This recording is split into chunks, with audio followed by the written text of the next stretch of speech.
We're going to talk about the civil rights movement today. This picture here is Dr. Martin Luther King's March on Washington, 1963. So, the system of segregation. We had the Civil Rights Act of 1875. We have a series of Supreme Court decisions that by 1883, this Civil Rights Act was found unconstitutional. Keep in mind, the Civil Rights Act of 1954 is a law, and parts of this law go before the Supreme Court all the time and is found whether it's constitutional or not. So that leads to Plessy versus Ferguson in 1896. It legalized separate but equal. In other words, it legalized Jim Crow laws. And basically what it says is you can have two separate societies as long as the federal government equally funds them, gives them money. And what's going to happen here is the separate's going to be strictly enforced, but the equal, not so much. Segregation continues into the 20th century.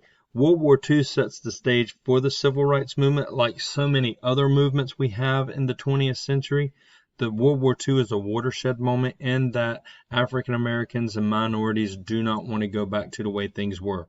They want a better, they want the American dream to be fully realized, and that is basically life, liberty, pursuit of happiness or property.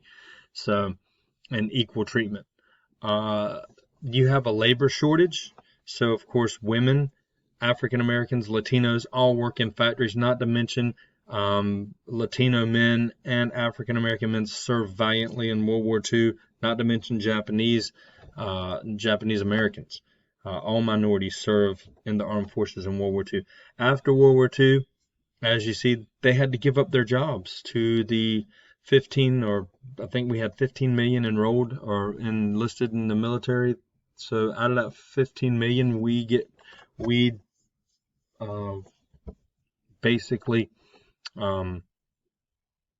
shrink our military, and most of these soldiers go back into the job force, and these minorities are forced out of a job so to make way for these returning soldiers. About 700,000 African Americans serve in World War II. Civil rights organizations started actively campaigning for voting rights and challenging Jim Crow during World War II here at home. Jackie Robinson, very important figure in sports. There's a biography there for him. You can watch. It's only 4 minutes long. He's a very important figure in sports. He breaks the color barrier in Major League Baseball with the Dodgers in 1947. I do want to point out Harry Truman. He passes an executive order ending segregation in the armed forces. He is the commander-in-chief. He uses his commander-in-chief role to desegregate the military. So we start to see presidents acting to desegregate society, starting with Harry Truman. So, challenging segregation. The NAACP, established in 1909, decided to go after Plessy versus Ferguson, and they decided to do it through public education because it's the most visible. Charles Hamilton Houston, a legal professor and NAACP legal counsel from 1934 to 1938, decides to go after public education for inequality in education. He would appoint his law students to help him. One of his law students is Thurgood Marshall. That's important. He led this team, and in 23 years, Thurgood Marshall goes 29. He wins 29 of 32 cases. In other words, he only loses 3 cases. Keep in mind, lawyers, their kind of Super Bowl is to argue one case before the Supreme Court. He argued 32, and he won 29 of them. So, extremely good lawyer. And he's an African American. So, some of the important cases would be these: 1946 Morgan v. Virginia, unconstitutional to mandate segregated seating on interstate buses.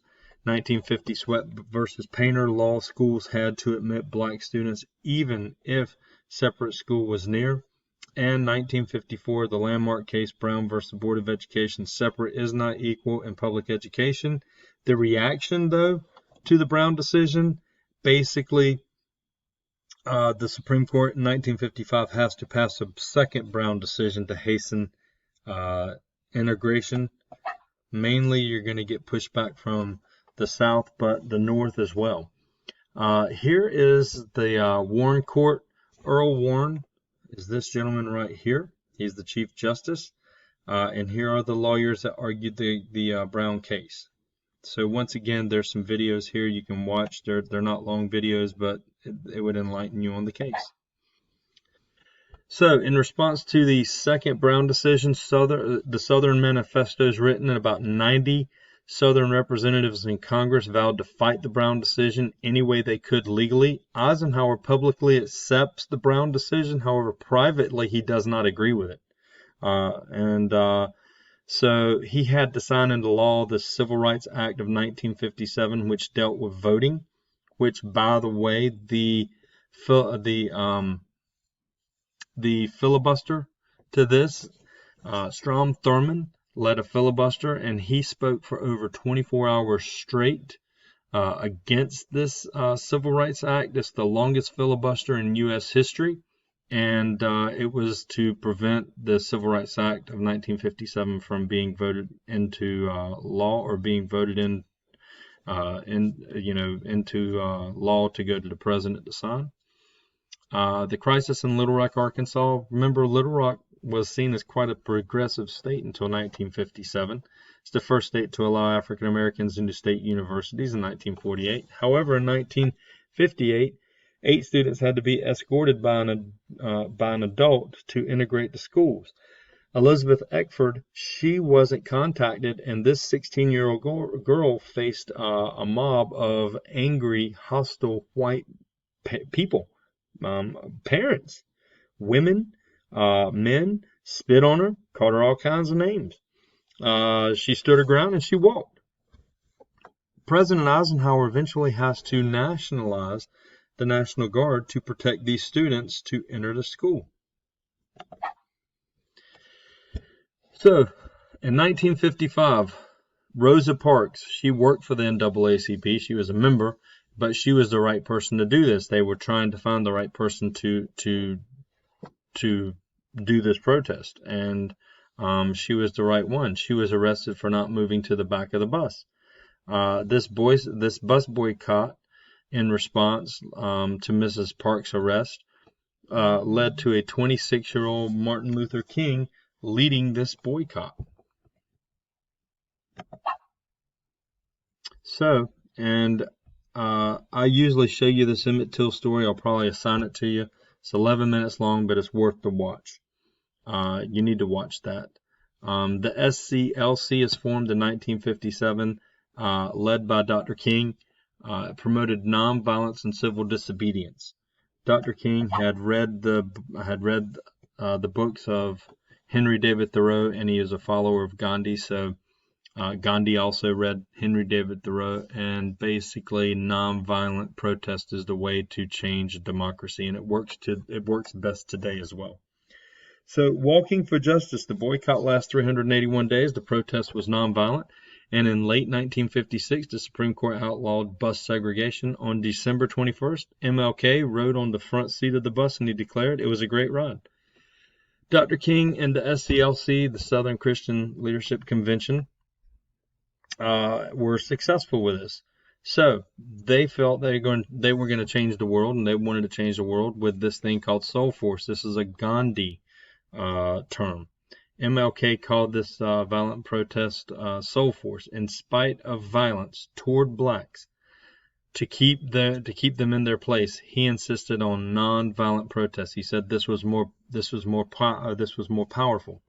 You got to think of it this way: when you see somebody on TV or social media, when you see a law enforcement officer trying to beat someone just for trying to walk down the street, and that person doesn't fight back, it looks like the law officer is in the wrong.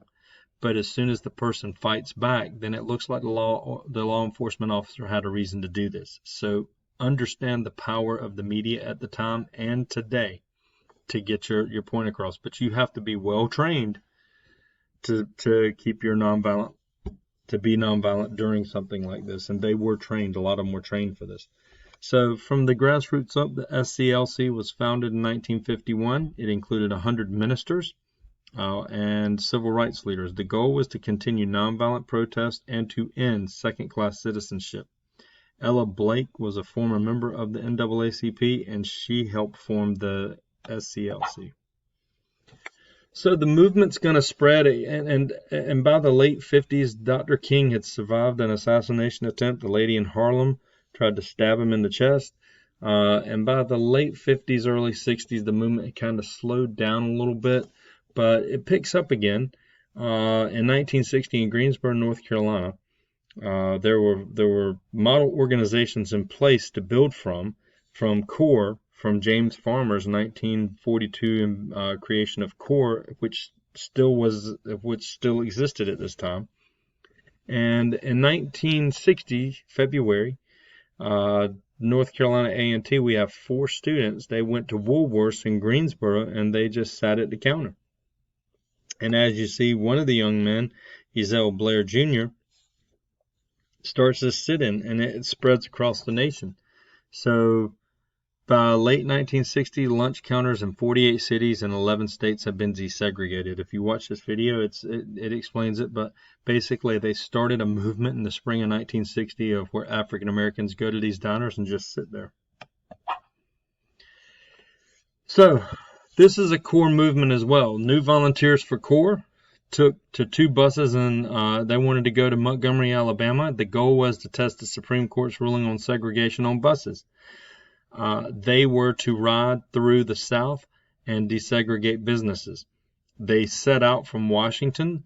Bus 1 doesn't make it because the bus explodes in Anniston, Alabama, and Freedom Riders were stuck with nowhere to go.